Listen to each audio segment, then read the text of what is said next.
Welcome to my YouTube channel English easy.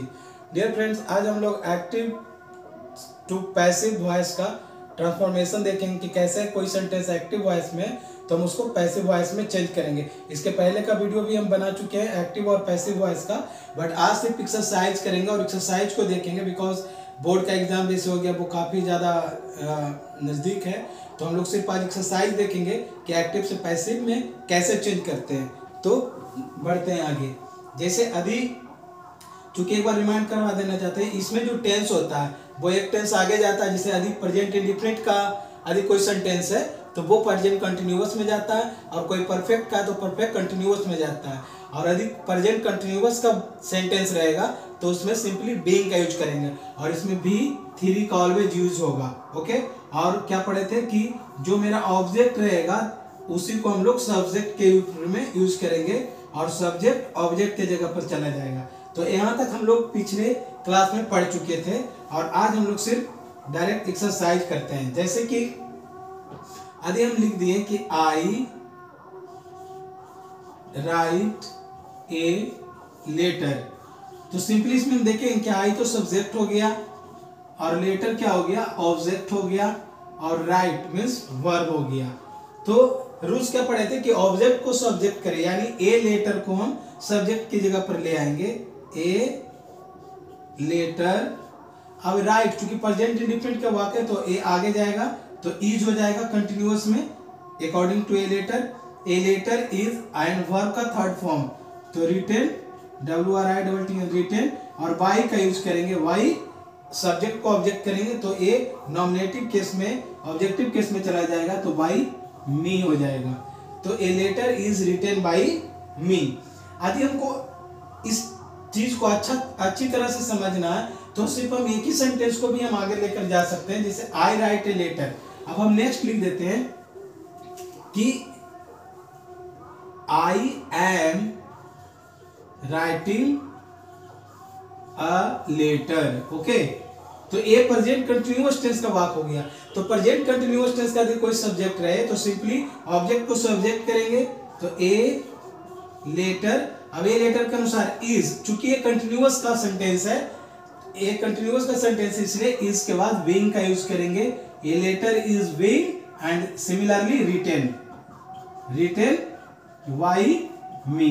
Okay, तो यहां पर क्या देखिए कि यदि कंटिन्यूअस का है, प्रेजेंट कंटिन्यूअस टेंस का सेंटेंस है तो सिंपली उसमें हम बीइंग का यूज करेंगे एंड वी थ्री ऑब्जेक्ट को सब्जेक्ट कर दिए और सब्जेक्ट को ऑब्जेक्ट की जगह पर ले लिए।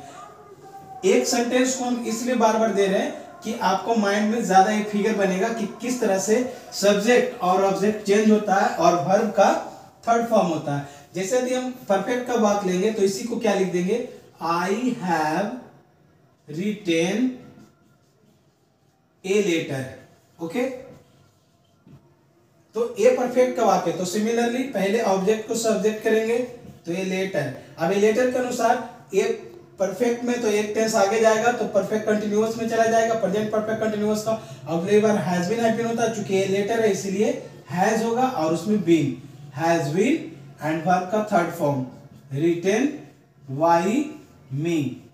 चेंज क्या हो रहा है, ऑब्जेक्ट जो है मेरा सब्जेक्ट बन रहा है, वर्ब का थर्ड फॉर्म एंड बाई मी ये सेम रह रहा है, यानी चेंज सिर्फ हमारा इसमें मेन वर्ब में जो हो रहा है कि नेक्स्ट देखते हैं कि Mahi has not thrown the ball. तो यहाँ पर क्या है, द बॉल ऑब्जेक्ट है तो इसको आगे लाएंगे द बॉल। अब चूंकि हैज नॉट है तो परफेक्ट है तो इसको हैज और नॉट का नॉट रहने देंगे और ये प्रेजेंट परफेक्ट कंटिन्यूअस में चला जाएगा। तो the ball has not been thrown by, अब ये क्या है, माही, तो माही लिख देंगे simply Mahi. Okay,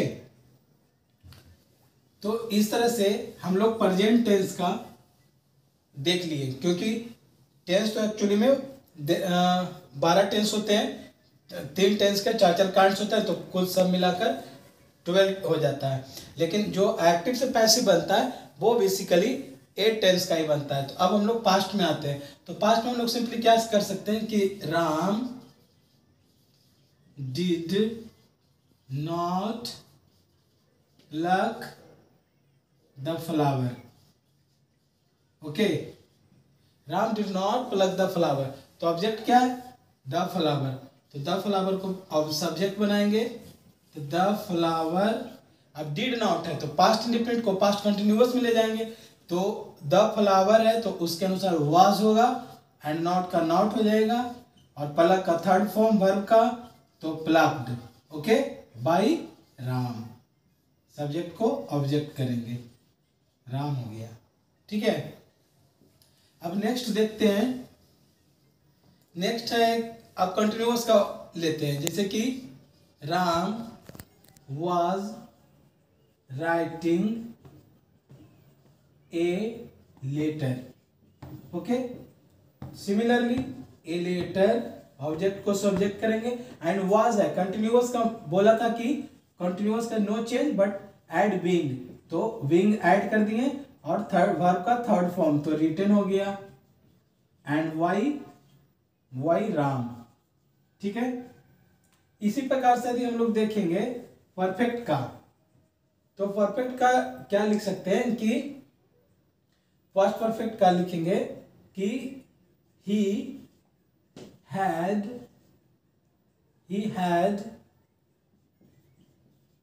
plucked the flower, है ना, द फ्लावर। तो सिर्फ क्या करेंगे, ऑब्जेक्ट को सब्जेक्ट करेंगे, the flower had not, sorry ये नॉट का नहीं है, तो हैड बीन प्लक्ड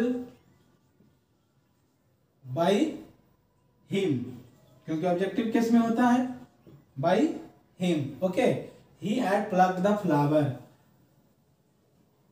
अब पास्ट परफेक्ट का हो गया, अब हम लोग फ्यूचर इंडिफिनिट में आते हैं। तो फ्यूचर इंडिफिनिट में सिंपली क्या लिख सकते हैं कि people will remember Lata Mangeshkar. तो लता मंगेशकर ऑब्जेक्ट सब्जेक्ट करेंगे, तो लिखेंगे लता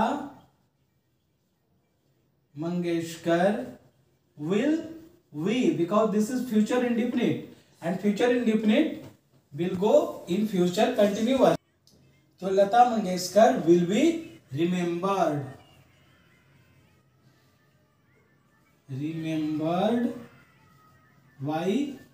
by people लिख भी सकते हैं और नहीं भी लिख सकते हैं, बिकॉज दोनों का मीनिंग सेम ही निकल रहा है। तो Lata Mangeshkar will be remembered. Okay, तो ये फ्यूचर इंडिफिनिट का है।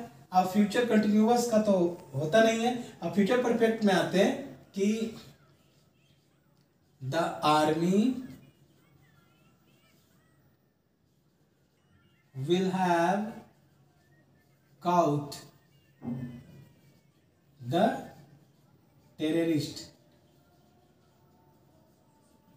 टेररिस्ट मीन्स आतंकवाद। तो ऑब्जेक्ट को सब्जेक्ट करेंगे, तो द टेररिस्ट विल हैव है तो विल हैव बीन हो जाएगा, will have will cout the army, है ना। तो इस तरह से हम लोग देखें कि बेसिकली जो एट टेंस का जो वॉइस होता है एक्टिव से पैसिव चेंज में, वो एट टेंस का ही होता है। अब इसके बाद कुछ मॉडल वर्ब्स के बारे में भी आता है, जैसे कि आई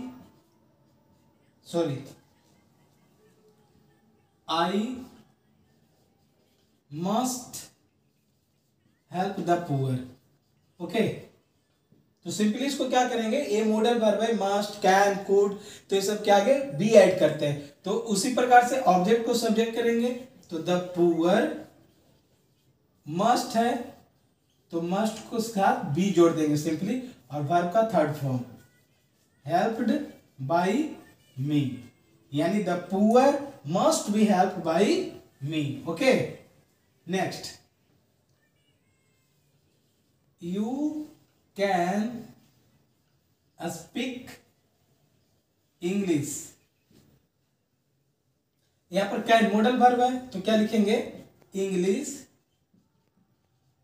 English can be spoken by you, यानी मॉडल वर्ब जो भी रहता है तो उसमें बी ऐड कर देते हैं। ओके, जैसे रहेगा कि nobody could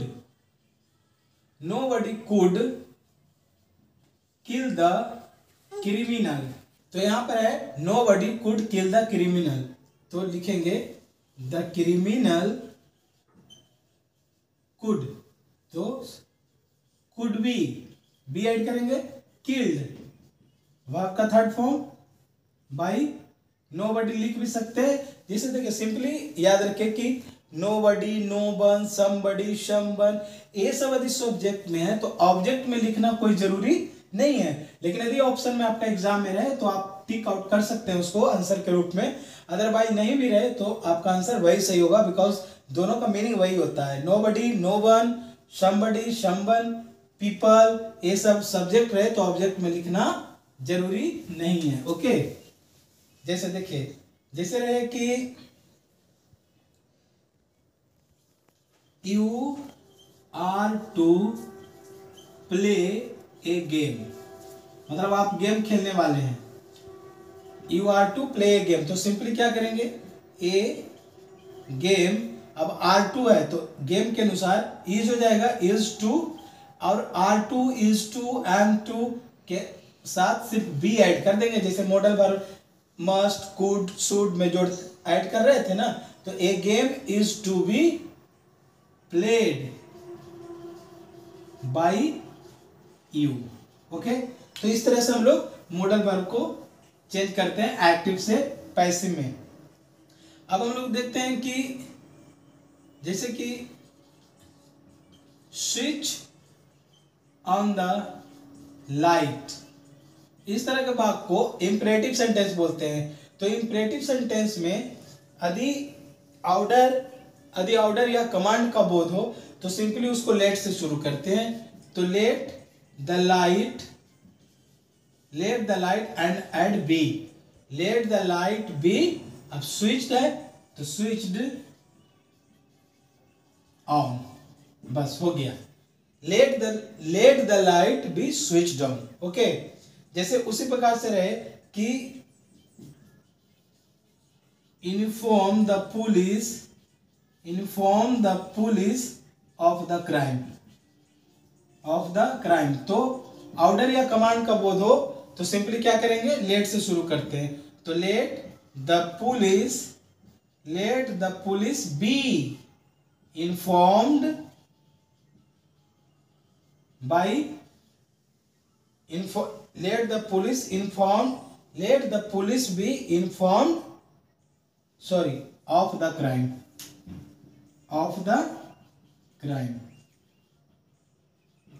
तो सिंपली क्या करते हैं कि जब इंपेरेटिव सेंटेंस में ऑर्डर या कमांड वाला सेंटेंस हो तो उसको लेट से शुरू करते हैं और उसमें बी ऐड करते हैं। अब यदि इंपेरेटिव सेंटेंस में एक एडवाइस का सेंटेंस आता है जिसे एडवाइस देता है, जैसे क्या, जैसे रहेगा कि हेल्प द पुअर, ये इंपेरेटिव सेंटेंस का एडवाइस वाला वाक्य, तो सिंपली इसको क्या करेंगे, the poor should be helped, the poor should be help the poor को क्या करेंगे, शुड बी लगाते हैं उसमें, the poor should be help. जैसे रहेगा कि don't hit the animals, okay, तो इसको सिंपली क्या करेंगे कि the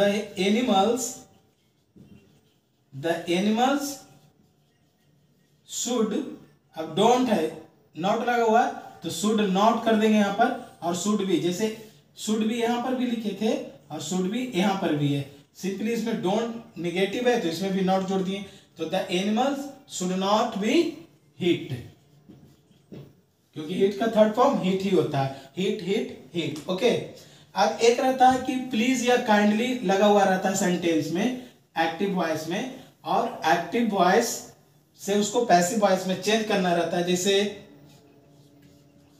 please give me a glass of water, है ना, please give me a glass of water.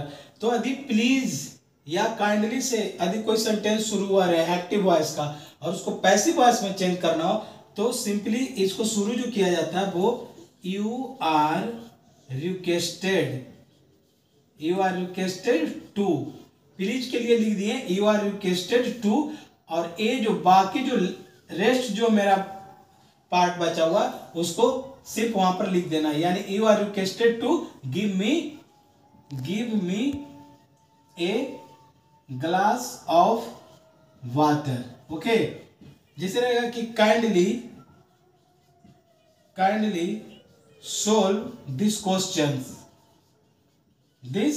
Question. तो प्लीज या काइंडली लगा हुआ रहे तो क्या करना है, यू आर रिक्वेस्टेड टू से उसको शुरुआत करना और काइंडली को रिमूव कर देना, हटा देना, और बाकी जो पार्ट है सोल्व द क्वेश्चन उसको यहां पर लिख देना है, SOLV solve this questions. Okay, तो डियर फ्रेंड्स इस तरह से हम लोग एक्टिव से पैसिव का जिस तरह से क्वेश्चन पूछा जाता है एग्जाम में सारा क्वेश्चन सोल्व कर लिए और उसमें मॉडल वर्ब्स के भी देख लिए।